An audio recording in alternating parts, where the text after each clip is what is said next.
Hello and welcome, history fans, to History Play-by-Play. Today, George Washington screws up so bad he starts a world war, the start of the French and Indian War. In all alone. Dangle, shot. He scores! So the situation in 1753 is this, that we have the British colonies well along the coast. You know them as the 13 original colonies. The French are more inland and more to the north, what is known as Quebec. To the south and to the far west are the Spanish. They're not going to play into this story. But what we're going to be looking at is that land in the middle there that is disputed, all that striped land, specifically the forks of the Ohio River. This is modern-day Pittsburgh, where the Monongahela River and the Allegheny River come together to form the Ohio, which is one of the main tributaries that leads all the way to the Mississippi, which leads down to the Gulf of Mexico and the Atlantic Ocean.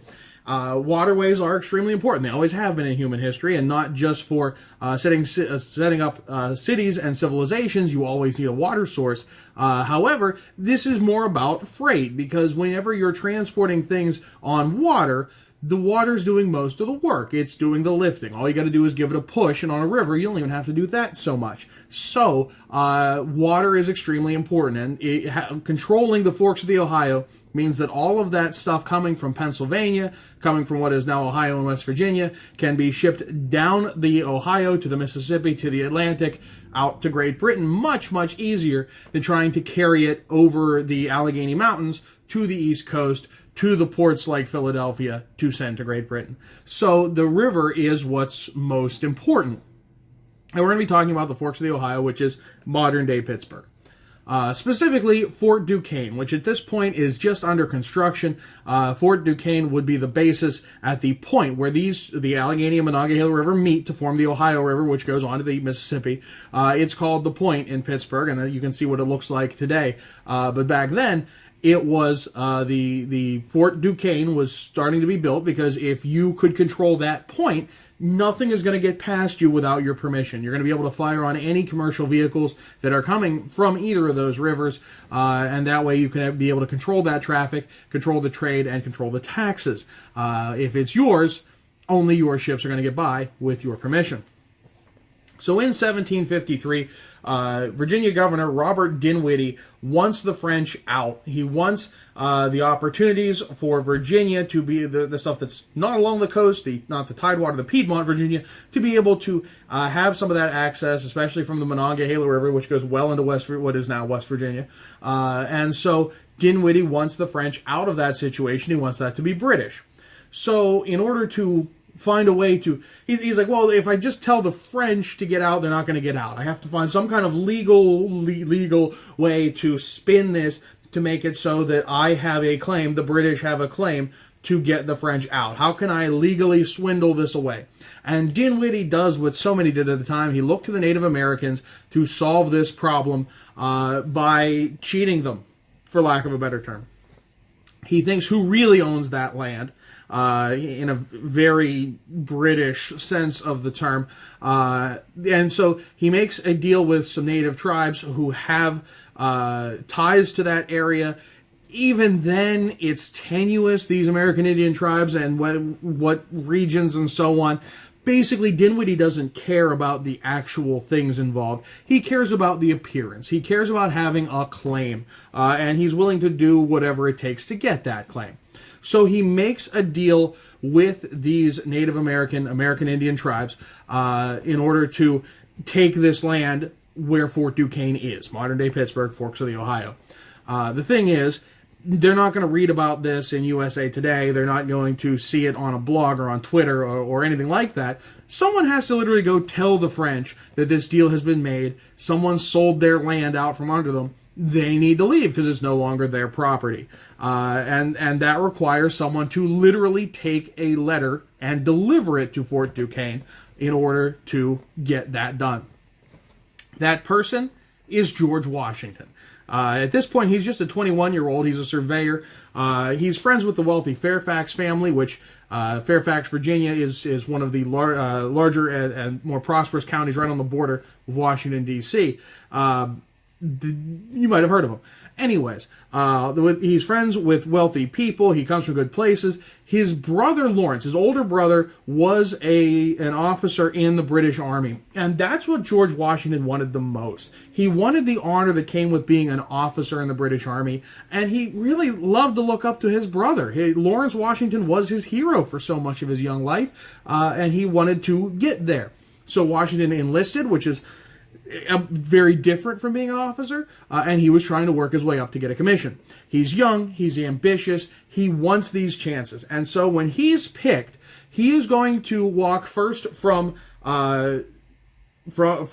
Williamsburg, capital of Virginia, all the way up to Alexandria, which is right near Fairfax, if you know, it's right out next to Washington, D.C. And then he's going to walk the untested, untraveled, unwell-marked road all the way up to what is now Pittsburgh.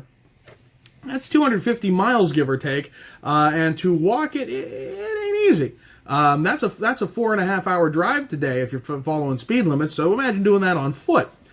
So Washington sets out, and it's a very treacherous journey. He nearly drowns while crossing the Allegheny River. It was covered in ice, and the crossing was very treacherous, and he falls in and nearly drowns with all of his equipment and clothing soaked to the bone, nearly dies of frostbite from it the next morning.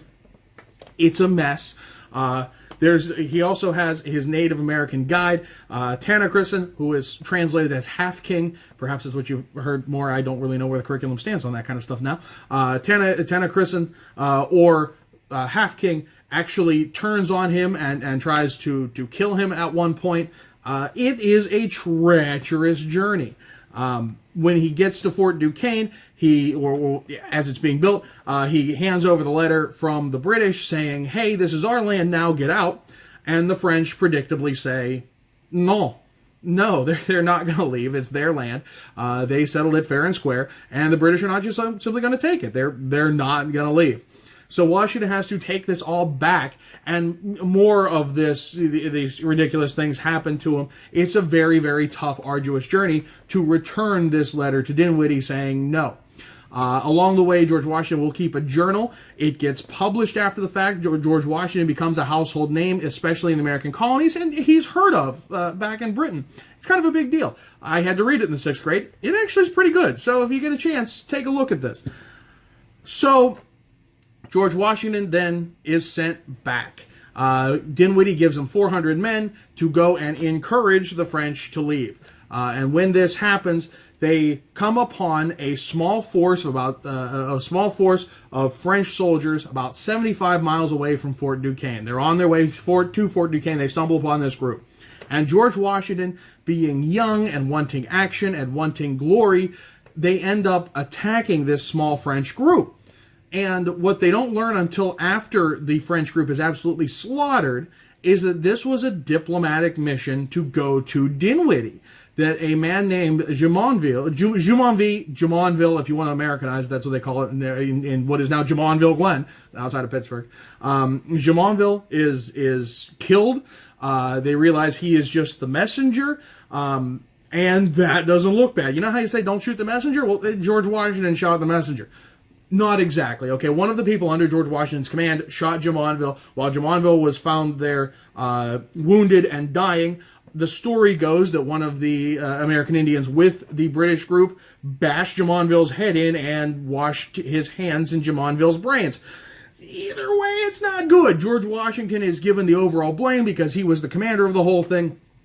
That's kind of how it goes. So when this happens and they realize that, oh no, we shot the messenger, George Washington will retreat to find a place that he can defend. And so George Washington builds a fort of necessity that he names Fort Necessity. Not the best at naming things. So Fort Necessity is little more than sticks in the ground, but it's hastily built, and it's what they're going to defend. That's where they're going to try and make this happen. In the middle of great meadows, big open space surrounded by forests all around, and they feel that that's what they're going to defend. George Washington sets up, prepares to fight in the traditional European style, rows and columns. The French do not go with this. The French do not play along in the traditional style, and this is something that's so common to this era of warfare. the French will fight along with their native allies from the woods, picking off the British, fighting with how we would consider to be smart, not being out in rows and columns when to be shot. But that's a whole different thing than how warfare was fought, and just simply things were different thanks to technology, but I digress. The French are easily picking off the British. George Washington is losing this fight and is running low on supplies, ammunition. It's not going well. Then the rains start. Pouring rain soaks everything. They can't shoot their guns because all the gunpowder is now wet. George Washington is forced to surrender. And when he surrenders, it is the French coming to him to dictate terms in French. They had one guy who spoke Dutch and French and some English trying to translate this all. George Washington signs a surrender that he doesn't understand. And in that surrender is a confession that George Washington murdered the messenger Jumonville. And because this is the British admitting that they murdered a French diplomat coming on a diplomatic mission, the French do not react well to this. And because of that, this starts a war between the French and the English. The Austrians get involved. It becomes over there the 7 Years' War. We know it here in the States as the French and Indian War, which is the French and the Indians versus the British. It's never French versus Indians, French versus the British. And if you look at all the players involved, this is really and truly a world war. There's a lot of people involved. There's a lot of nation states in this. And so that's how George Washington screwed up so badly that he started the World War. And that is all I got for you. That's the end of the episode. What you just saw is this teacher's interpretation of events. If you use this for a class, let me know how that went in the comments. Don't forget to like and subscribe. And if you can figure out how today's jersey matches the content, let me know in the comments. That's extra credit. I'm John Baranowski, and thanks for watching.